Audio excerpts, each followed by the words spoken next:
Good morning. We have a very special edition of my morning walk. We are walking through the bird streets in Calabasas. Kind of interesting. This is an interesting area, which I'll talk about here in a minute, but a little bit about Calabasas.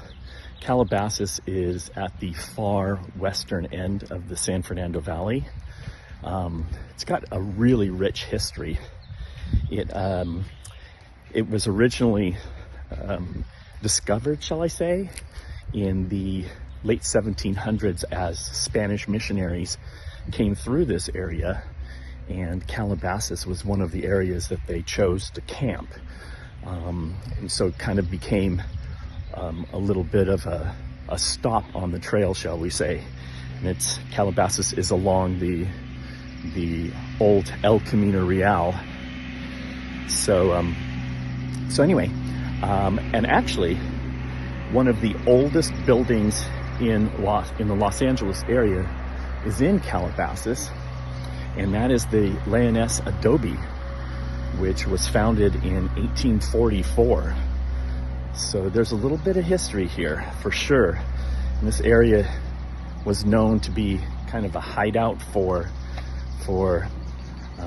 bandits and kind of the rough guys in the early to mid 1800s. It was a no man's land for sure. Well, as time went on, people moved in and things got built up. And the area that I'm in right now, commonly referred to as the bird streets.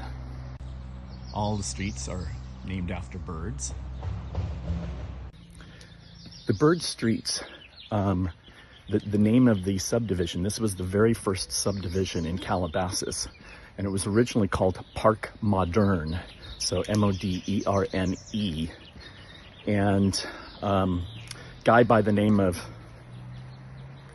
Lingenbrink, I think was his name, something like that. He bought 170 some odd acres from a landowner by the name of Sam Cooper in 1927 and decided to build this area up. Well, unfortunately, by 1929, they were deep into the recession and kind of blindsided him, so he started dropping the price of the lots. And because it was so removed from Los Angeles, this was basically the wild, wild west out here. So a lot of writers and poets and artists and craftsmen moved out here, and they built small little cabins and everything. And it's really an interesting area. So let me show you some of this stuff. Scattered about in this area were these little dirt paths.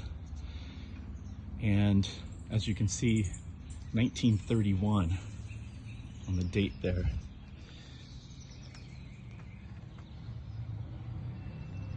You can pause and take a look at this if you want. Anyways, these dirt paths just kind of wound in and out of the small little cabins, which they're almost all gone now. And it was just a way for everyone to get around.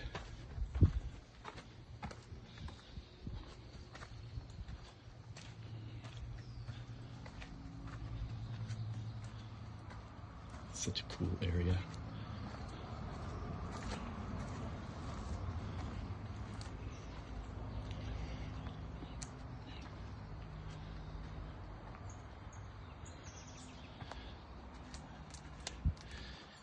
And this is an original fountain, I believe it is. Yeah. So scattered about throughout Park Moderne was all of these art installations everywhere. The artists would just go ahead and pop up art installations, and this is one of the remaining ones.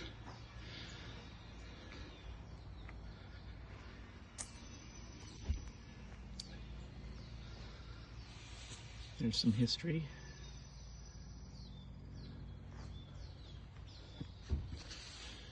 Pretty cool. But as you can see, a lot of the teeny tiny little cabins have been replaced by very large homes. It's a beautiful area. Walking up a bit of a hill here, so forgive me if I huff and puff a little bit. One of the interesting facts about Park Moderne was the fact that when the original charter was done and it was developed, the subdivision was deemed whites only. Yep, if you had any color in your skin, you were not allowed. Of course, that wouldn't fly in this day and age, but it was pretty common back in the day. Even, I remember the first house that we bought in the West Van Nuys, Lake Balboa area, when we were going through all of the escrow and everything like that, looking at the paperwork.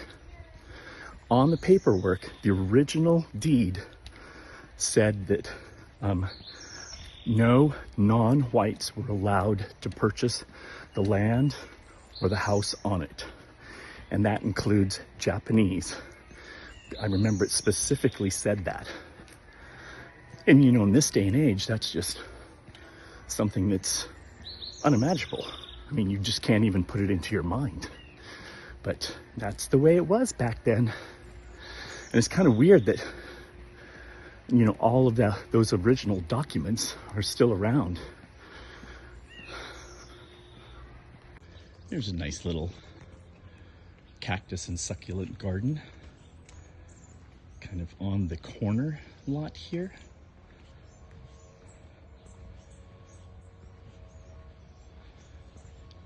So quiet up here. I love it. Now this is awfully random. A candle just alongside a fence. It's so weird. Why would anybody have that there? Huh. Look at all the green. One of the things that drew people to this area were the big, beautiful, mature oak trees, which are everywhere in here. And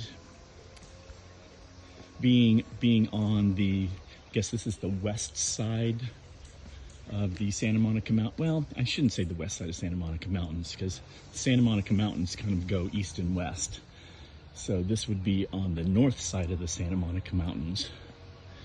And I guess it's just a perfect area for all the oak trees to grow. I'm still thinking about the blatant racism that this city, or I shouldn't say city, the subdivision was originally founded on. Just kind of blows my mind. Speaking of the city, another thing that is unique about Calabasas, it is the newest city in Los Angeles County. It was incorporated in 1991. And in the downtown area, which there's not much to it, there's some old buildings and where the Leoness Adobe is. In the downtown area, there is an old established bar called Sagebrush Cantina. Sagebrush Cantina has been there for decades and decades. And so the story goes, when they went to incorporate, and the city of Los Angeles said, you know what? Sagebrush Cantina is one of the highest grossing entertainment venues in Los Angeles, in the city of Los Angeles, and nope, you can't have it, Calabasas. So the city boundaries literally go around Sagebrush Cantina. And so the city of Los Angeles gets to continue to reap the tax revenue from Sagebrush Cantina. Back in the day, Sagebrush Cantina, back in the 70s, 80s, 90s, really even, that was kind of a, I won't say a rough place, but on Sunday afternoons, all the motorcycle gangs would meet at Sagebrush Cantina. And so Sunday afternoons, boy, if you sat out on the patio and listened to bands, you better have your wits about you, because fights would break out all the time. They didn't allow kids on the patio then, just because it was so potentially dangerous. It was a rough area. And unfortunately, and I'm going to say it like this, Unfortunately, the place got sold and they've cleaned it up a lot, and it's kind of taken the charm off of it, in my opinion. Part of that charm was to be able to go there and mingle with some of the biker groups on Sunday afternoons. That was really something. Great bands, always great bands there, and it's still a great place. And there's one busser. I have been going to Sagebrush Cantina since, oh wow, I gotta show you guys this. Look at the size of that oak tree. I'm on wide angle mode here. That oak tree is ginormous. Here's regular mode. Hey, get out of there, finger. Wow, look at the size of that. Anyway, I was talking about the one busser. I've been going to Sagebrush Cantina since, the early 90s. And that guy's been there. And we asked him the other day how long he's been there. And it's, I think he said it was 43 years. 43 years as a busser. So, you know, that's something special. Look at this.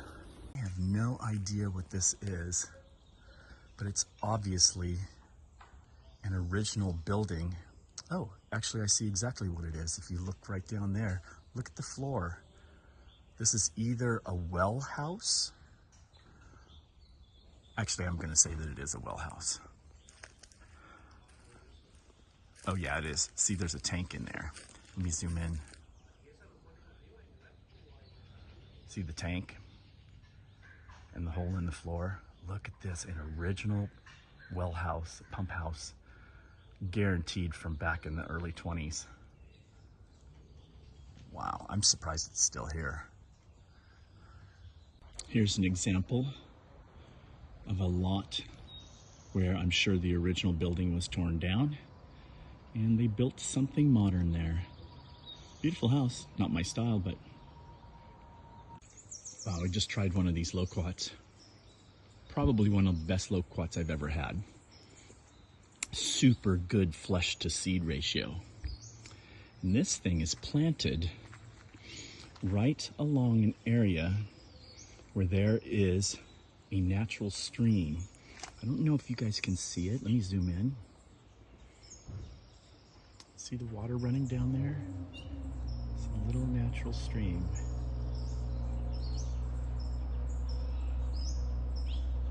Whoopsie. This is Southern California, folks. You do not run across little creeks here, especially ones that are still in their natural state. Most of the time they're concrete channels. You know, as I look at these massive oak trees, these have been around for centuries. Some of them are so big that they actually go across 2 lots. They're just huge. That was one of the original draws of this area. Look at the size of that one. Just massive.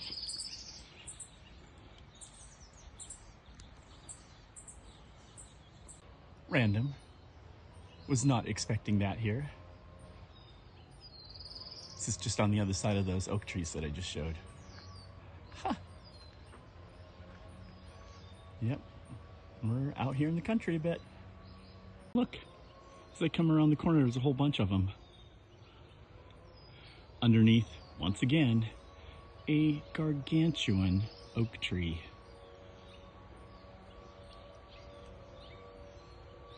Hi guys.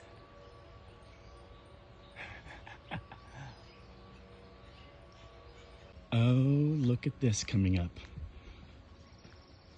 This is obviously one of the original cabins. Does not appear to be inhabited. Maybe it is. Look at that old adobe structure. Wow, that's awesome.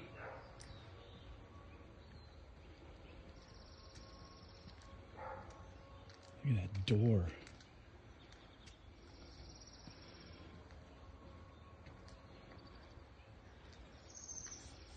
Very, very, very cool.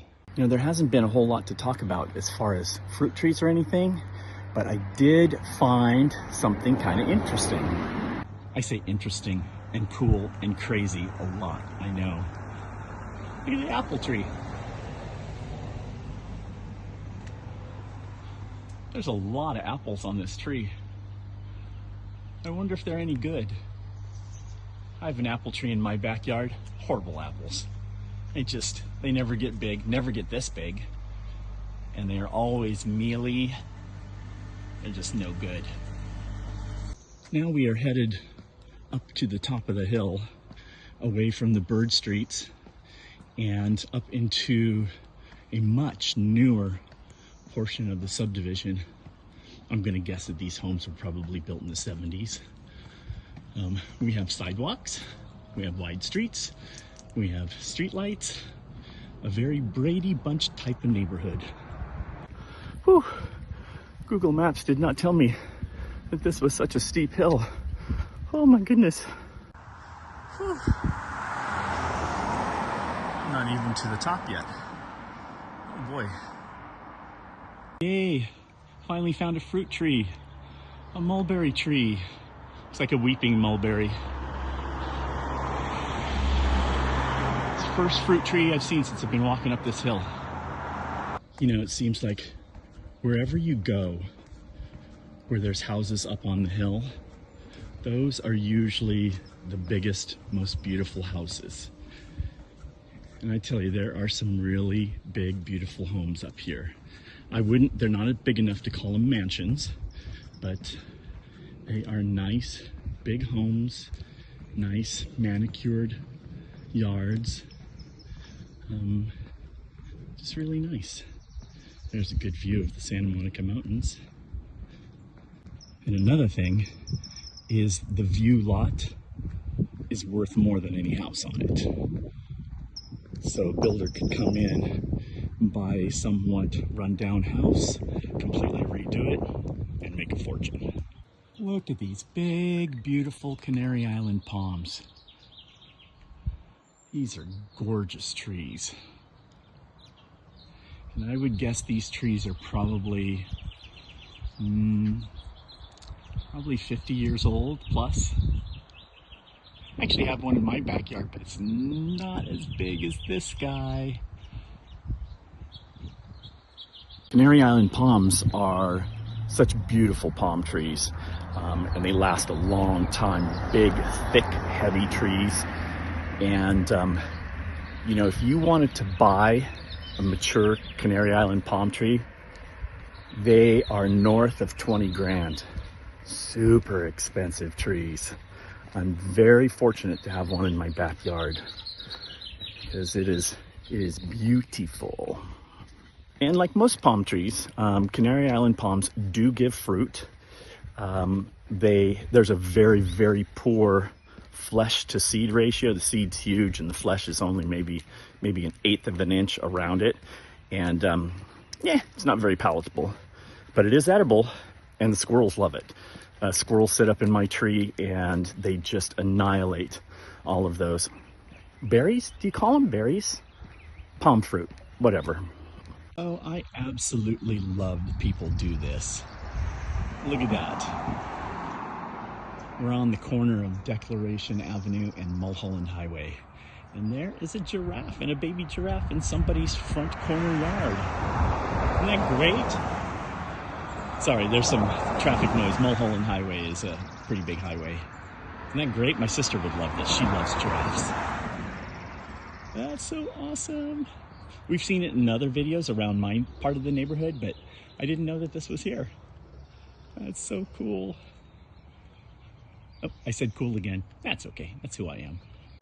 Look at how nature goes about it, doing, you know, kind of its own thing. Look at that. At one point in time, this tree was a little teeny tiny seedling and it grew into this chain link fence and grew around it. That is amazing. And that's a big tree too. I stumbled over my words there a little bit, but you know what? The whole point of these videos. And the reason why it's called Lazy Dave's Ramblings is because I'm lazy. I don't want to do editing. So if you watch, this is kind of what you get. And I hope everyone enjoys these because I enjoy making them.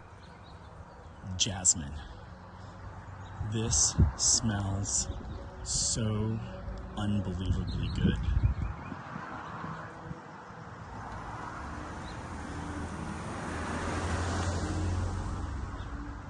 But wait, there's more. Oh, this isn't as much in bloom, but I can still smell the other one. Love that. Well, I'm coming back to my car, so that's about it for today. Nice long walk up and down some pretty serious hills. Everyone be good humans out there and have a great day.